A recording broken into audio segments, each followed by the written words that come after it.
Paris ಒಲಿಂಪಿಕ್ಸ್ನಲ್ಲಿ ಅಮೋಘ ಪ್ರದರ್ಶನವನ್ನ ನೀಡಿ ಎಲ್ಲರ ಚಿತ್ತ ಕದ್ದಿರುವ ಶೂಟರ್ ಮನು ಭಾಕರ್ ಈಗ ಮತ್ತೊಮ್ಮೆ ಎಲ್ಲರ ಚಿತ್ತವನ್ನ ತಮ್ಮತ್ತ ಕದಿಯುವಲ್ಲಿ ಸಫಲರಾಗಿದ್ದಾರೆ.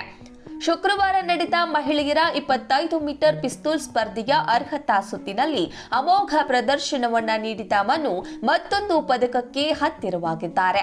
ಈಗಾಗಲೇ ಮನು ಭಾಕರ್ ಮಹಿಳೆಯ 2 ಮೀಟರ್ ಪಿಸ್ತೂಲ್ ಸ್ಪರ್ಧೆಯಲ್ಲಿ ಕಂಚಿನ ಪದಕವನ್ನ ಗೆದ್ದಿದ್ದು, ಮಿಶ್ರ ತಂಡ ವಿಭಾಗದಲ್ಲಿ ಸರ್ಬ್ಜೋತ್ ಸಿಂಗ್ ಜೊತೆಗೂಡಿ ಮನು ಕಂಚಿನ ನಗೆಯನ್ನ ಬೀರಿದ್ರು. ಈಗ ಒಂದೇ ಒಲಿಂಪಿಕ್ಸ್ನಲ್ಲಿ 3ನೇ ಪದಕದ ಹತ್ತಿರಕ್ಕೆ ಮನು ಭಾಕರ್ ಬಂದು ನಿಂತಿದ್ದಾರೆ. 25 ಮೀಟರ್ ಪಿಸ್ತೂಲ್ ಸ್ಪರ್ಧೆಯ ಫೈನಲ್ ಪಂದ್ಯ ನಾಳೆ ಮಧ್ಯಾಹ್ನ 1 ಗಂಟೆಗೆ ನಡೆಯಲಿದೆ. ಈ ಸ್ಪರ್ಧೆ 2 ವಿಭಾಗದಲ್ಲಿ ನಡೆಯುತ್ತದೆ. ಈ 2 ವಿಭಾಗದಲ್ಲೂ ಮನು ಭಾಕರ್ ತಮ್ಮ ಗುರಿಯನ್ನ ತೆಗೆಯಲಿಲ್ಲ. ತಾವು 3ನೇ ಪದಕಕ್ಕೆ ಗುರಿ ಇಟ್ಟಿರೋದಾಗಿ ಅರ್ಹತೆಯಲ್ಲಿ ಇವರು ಖಚಿತಪಡಿಸಿದ್ದಾರೆ.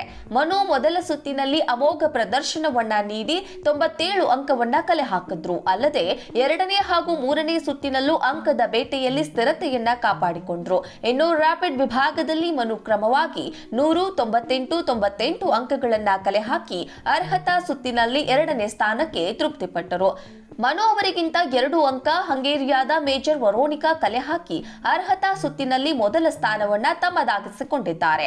ಹಂಗೇರಿಯಾದ ಶೂಟರ್ 592 ಅಂಕಗಳನ್ನ ಕಲೆ ಹಾಕಿ ಫೈನಲ್ಗೆ ಕ್ವಾಲಿಫೈ ಆಗಿದ್ದಾರೆ.